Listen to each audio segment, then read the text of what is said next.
right over it? No. Okay. As the band played, began to Read, this is a new. This is the fourth segment with John Jeckovich, his book, Their Mother's Son. We're just beginning chapter 8. It's Jean, Sonatas, and Bombers, page 185. I took my cue from Fink, and without actually saying anything, I commenced to walk out the first entrance with Jean. We talked about something trivial. When we reached the outside, it was totally dark with no lights anywhere. Jean realized my dismay and remarked rather nonchalantly, "Luckily, it's not raining." What's the thing? Oh, Luckily, right. it's not raining. All right. The walk will do us good. I automatically took her hand. I realized that what I had done. I became embarrassed and disturbed at my actions.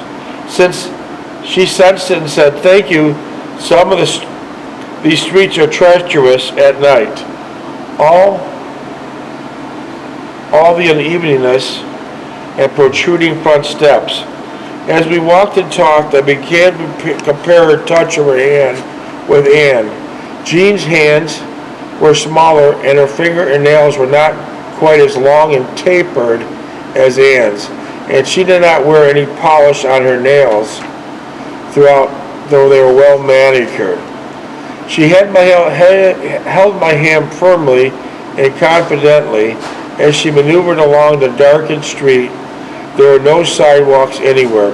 She mentioned that I should carry a small torch, flashlight, at night to point out unfamiliar obstacles. I thought it a good idea, and from that night on, I carried a GI flashlight with a red reflector lens on it. I discovered she lived a few blocks away from our shower building, which was almost the outer edges of the town.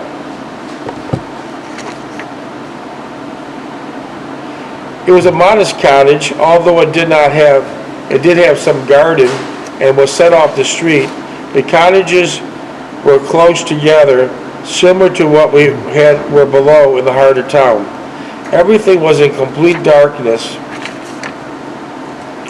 except for the landscape being lit up by the moon, darting in and out of low-lying clouds. We talked a bit more at her front gate, and I thanked her for the wonderful evening. She stated that she also had an enjoyable time, better than she had in a long time, and thanked me. I asked her if she wanted me to wait around until she entered the front door. She laughed gently and said there was no need to it, as it was only a short distance to the front door. With that, she said good night and turned toward the cottage. I said good night, waited until she entered, then proceeded to find my way back to the billets. It was strange trying to locate and orient yourself in total darkness and unfamiliar surroundings. I tried to refresh my memory on the turns down the streets as I traveled my way down the uppermost level of the town. There was no one about, as the hour was not late, a little bit before 2400 hours. I groped my way down, stumbling and tripping on unfamiliar steps and curbs. Finally, I reached the shower building. I felt confident once more that I found my way to the orderly room and the billets.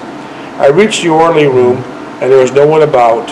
I signed in along with the time and left to go down to the billet area. Lape was still up and began asking me 1,000 questions about the night's events. He said that he began talking with a couple of people from the second platoon and then left with them to walk about town.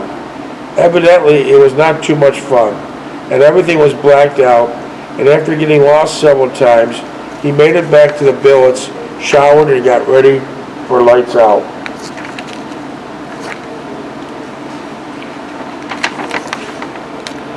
I did not say much about the dance or Jean, but only reiterated that I wanted to take a shower and prepare for bed.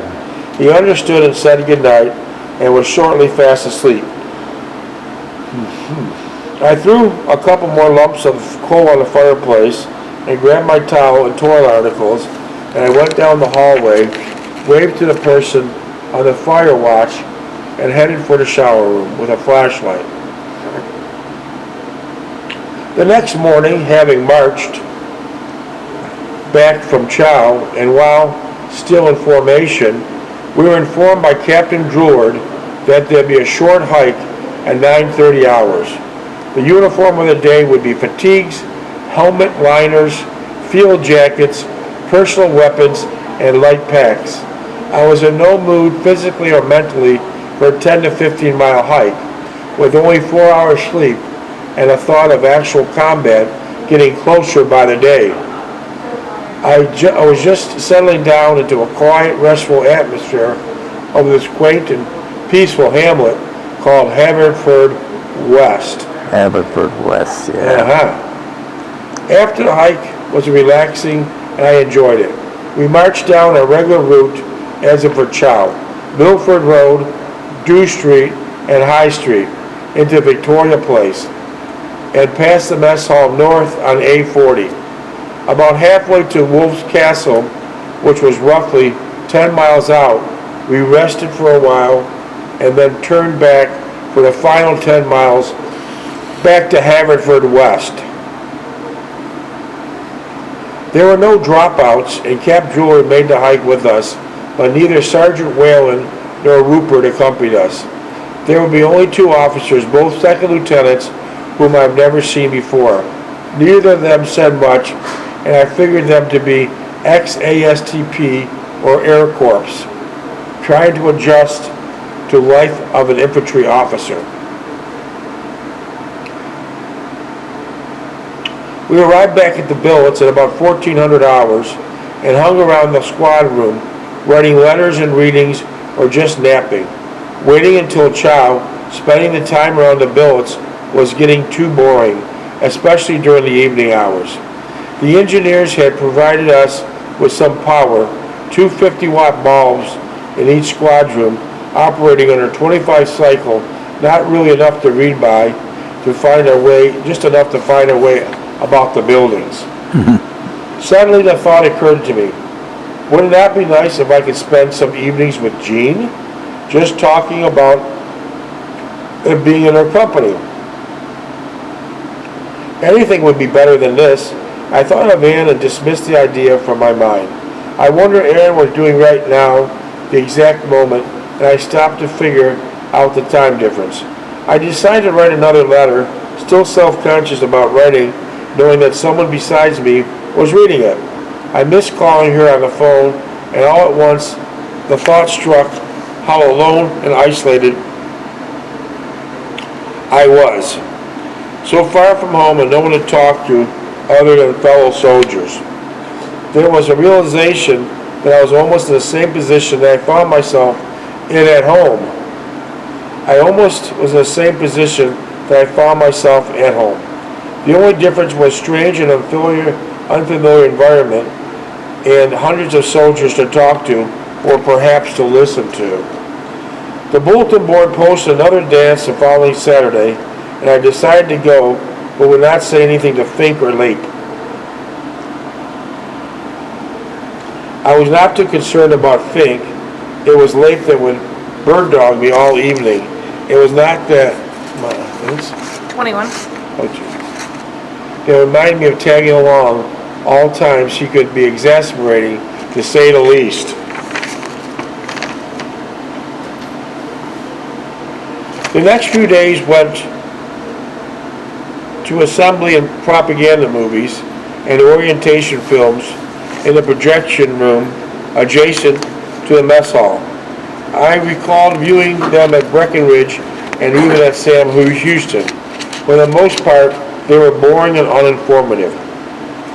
On Friday, we finally received our crew weapons, which for the most of us was a heavy .30 caliber machine gun. We decided to spend countless hours removing the Cosmoline, which covered its various parts. Again, Leap was not much help, as it left it up to Fink and several other squad members to do most of the work in getting it operating. I remarked to Fink that I didn't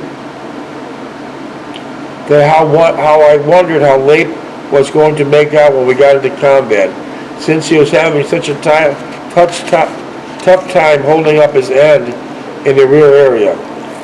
He agreed with me and, as usual, stated that he could not do anything about the situation. What he did not want to get into the possibility of being labeled a complainer and not being able to control or manipulate those under his command. As a dull, uninvolved week, Saturday night arrived. I looked forward to the dance and have nothing else but to get out of the area and see some different faces.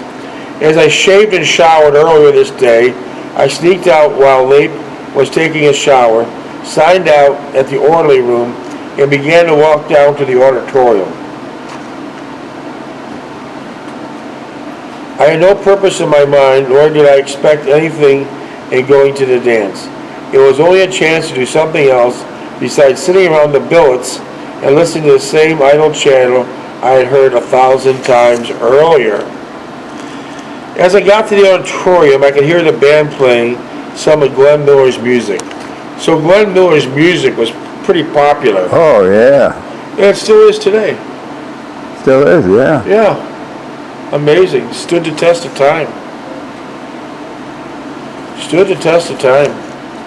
For some reason, I thought of home. Our little table-mounted phonograph that sat on a buffet in our dining room, and of times I spent listening to the very same tunes. As I walked about the dance floor, I recognized some soldiers from our company, but not seen either Fink or Leip or anyone else from our platoon. I meandered over to the bar, got a soda, or just stopped there, looking about and wondering if it was already time to leave. I decided to take one more tour around the dance floor, then head back to the billets and write some letters. The thought of the photograph brought me back a succession of memories about home, and I felt guilty and not writing more often. As I came around the last turn of the dance floor, I spotted Jean dancing with a British soldier. It seemed as though she was having a pleasant time. I was then decided to leave. I certainly did not want to interfere in any way with her private life, and what was more, I did not expect any special treatment, as we barely knew each other. The soldier was probably her steady boyfriend, home on leave. Yeah. All in all, more reason to make myself inconspicuous and leave. Making my way down the steps of the auditorium, I switched on my flashlight and guided me down the unfamiliar steps leading to the street. At this point, someone called out my name. As it turned out, it was Jean, who was standing beside me. "I see you got yourself a torch," she uttered as she approached even closer. I was especially embarrassed as well as pleased to see her, and I quickly recovered in my demeanor and said, "Yes, I took your advice and I brought a flashlight along." And in having said that, I lost for further conversation. I was too overcome by the fact she had noticed me inside, and furthermore, she had followed me outside. She then remarked that she had seen me walking about inside and tried to get to my attention several times, but was not too successful. I did not mention the fact that I had seen her dancing with a British soldier, but only stated I wanted to get back to the billets as I had a rough day. She said she would like to walk me back to the billets if that was all right with me. I smiled and related to her that would be an honor and a privilege, unless she would rather go back to the dance. She said, "No, dancing does not interest me. Besides, like the band was great, but I love Glenn Miller music." I agreed with her that the band was chopping up some of Miller's greatest hits, and that was also one of the reasons I did not stay for more of the same. As we walked, I could get a glimpse of her more, and the moon darted and away from the clouds. At one point, I deliberately aimed my flashlight towards her feet, which is a pretext of aiding her as I walked along in the blacked out streets. As a result, I got an excellent view of her pair of well-trimmed ankles attired in high-heeled pumps. I noticed that she looked more alluring than the first time I met her. She was dressed differently, with enhanced her attractiveness and her charm, and gave her that more sophisticated, pleasurable characteristic that I've come to admire and look for in a woman. Minutes? Oh, let's see. 14. We reached our billets and stood here, and I suggested that we walked to her home, talk some more, and get better acquainted. She liked the idea, and I followed her up the winding road to the next set of tier cottages. As we walked, I grasped her hand, turned her head towards me, and said, "The 2 J's." For some reason, I liked that, and suddenly I felt the kinship for this girl I had seen for only the second time. Jean Roland Young. Jean Roland Young was her full Christian name. Yeah. Jean Roland Young, you remember that? Yeah. Was her full Christian name. She was a devout Welsh Baptist who attended services regularly each Sunday morning and the evening in one of the 4 churches in Haverfordwest. She never been out of the immediate confines. She had never been out of the immediate confines of the town, with only one exception. On her 16th birthday, her parents took her to London. Jean Roland Young, could you make a note of that, please? Jean Roland Young, Haverfordwest, please. She was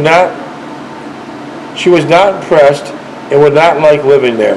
She was perfectly content living in Haverfordwest.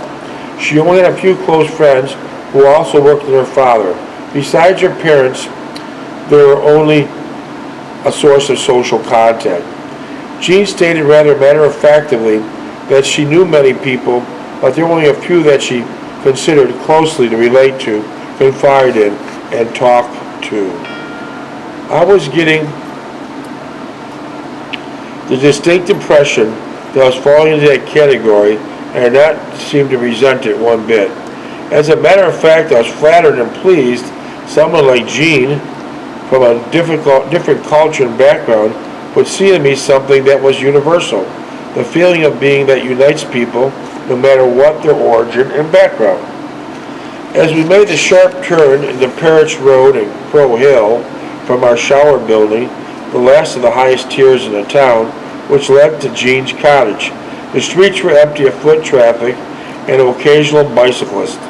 We walked in the middle of the street, hand in hand, talking and listening to each other, we had to say regarding various subjects.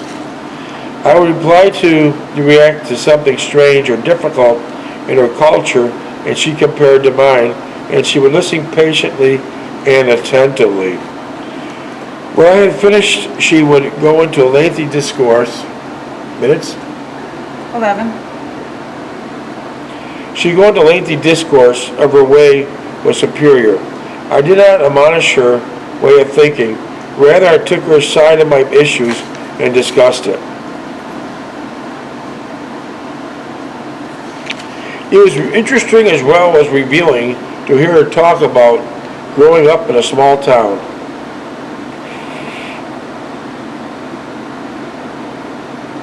She was evidently shy in school, or at least she thought so, and did not like a formal setting that the school afforded.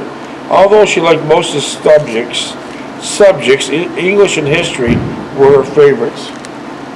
Thunder? I don't know what that was.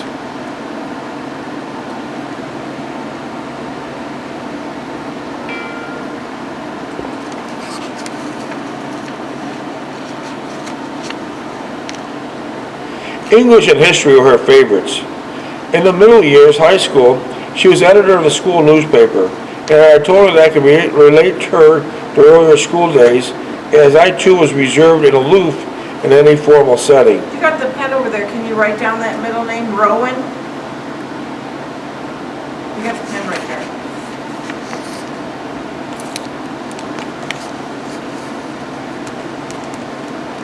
Jean Roland Young.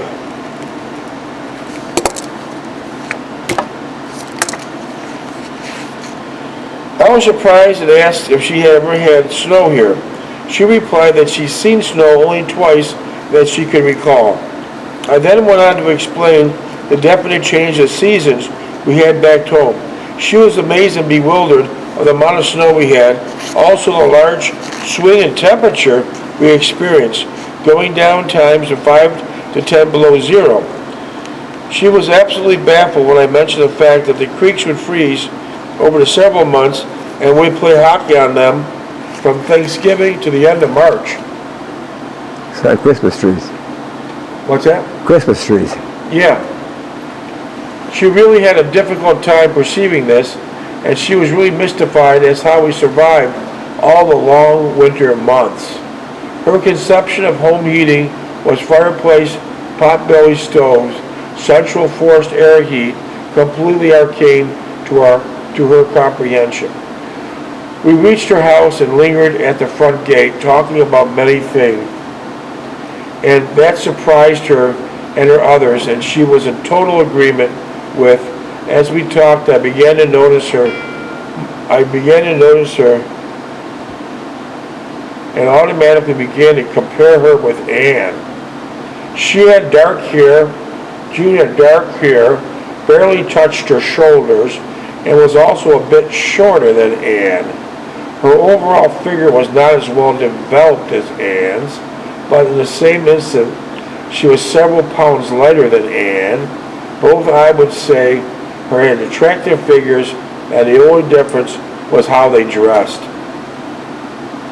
which was solely determined by the current fashions and trends in each country. We must have stood there and talked for about an hour in front of her cottage, and then Jean casually remarked that it's getting late. I took the hint and suggested was about to say goodnight. She remarked rather impulsively, "Would you like to meet my parents and listen to the nightly news on the BBC?" BBC, British Broadcasting System.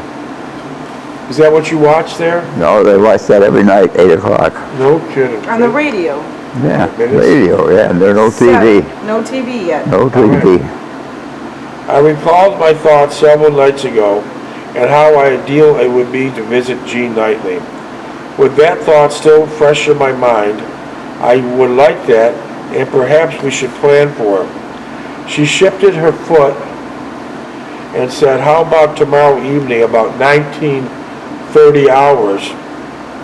Would that be too presumptuous?" Without hesitating or misgivings, I said that would be fine, provided I did not have any detail. What's up? I'm just joking. She said that she understood and that she had good night. I waited at her front gate as she ran to the front door, turned and waved, and then entered the house. As I walked back down to the billets, I reviewed in my mind that I had happened tonight. In a way, I felt guilty regarding Anne and our relationship, but again I began to rationalize the entire situation and thought it'd be interesting to meet Jean's parents and once again to be part of a family atmosphere in a strange country at that.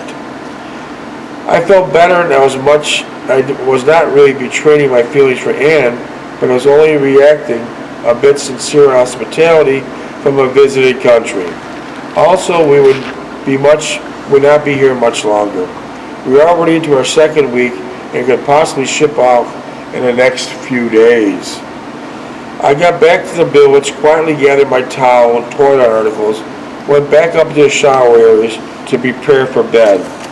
The next day we were out improvised shooting range, familiarizing ourselves with the crew weapons. Leip wanted to know what happened to me when he decided to take a shower as he looked for me when I returned. I explained that I decided to walk down to the auditorium and wait for Fink and him there, rather than at the squad room. He accepted this and said nothing further of the events of last night. We were several hours at the range, and again we got through fire. We spent an additional hour or so cleaning the weapons. We marched to the mess hall that night.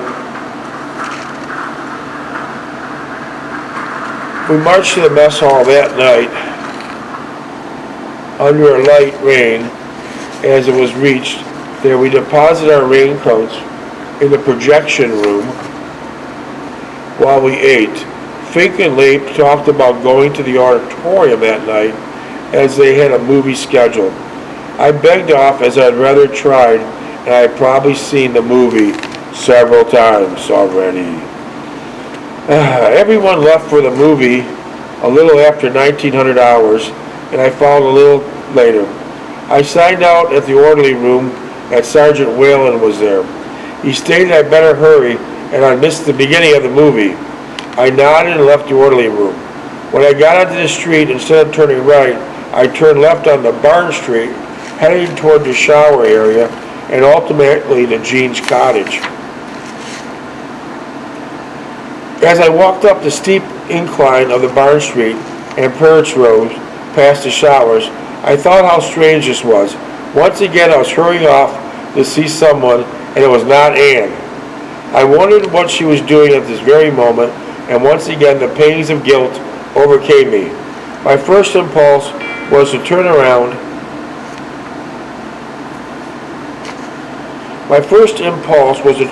And head back to the movie. Instead, I kept on going and tried the last tier of the cottages, and before I knew it, I was standing in front of the gate of Jean's cottage. I stood there momentarily, not thinking of anything in particular, when suddenly the door opened and Jean was standing in the entrance, waving at me to come forward. As I reached the entrance, she grasped my hand and led me into the front parlor. My first impressions from the very rapid and cursory glance about the room that was indeed modest by comparison to what I'd become accustomed with at Anne's house. The rooms were small and sparsely furnished, and seemed to have the appearance of an old-fashioned furniture. Minutes? 2. The rooms were small and sparsely furnished in what seemed to have the appearance of old-fashioned furniture, which was not contemporary what I had at home. There were small open fireplaces, all the crackling away in each room, but one could still feel the dampness emanating from the thick stone walls so prevalent throughout the country. So the cottage that we went to was kind of small, Yeah, really old furniture, yeah. and it was damp inside. Could you tell us more about when you first entered the cottage?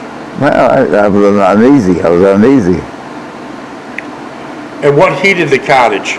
Huh? What heated the cottage? What kind of heat did they have? They had fireplaces. Fireplace in the wall, and then some rooms had the fireplace, a stove in the middle of the room. There's no central heat. How old would you say the furniture was? Old-fashioned. Like 50 years old?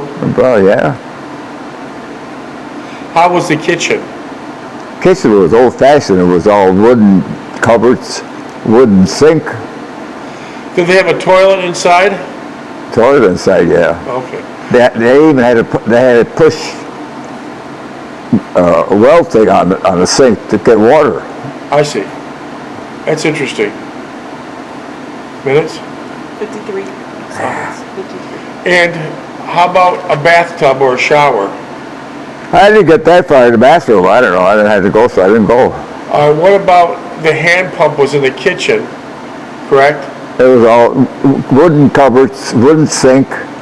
They had linoleum on the floor, and the walls weren't tiled. The walls were just painted. And was it close to the other cottages? The what? Was it other cottages close by? Yeah, there were maybe 2 or 3 feet difference, separated. And how many bedrooms were they? How many bedrooms are these cottages? She had 3 small bedrooms. Really small. Well, 12 by 12. Okay. We'll pick up tomorrow. Yeah.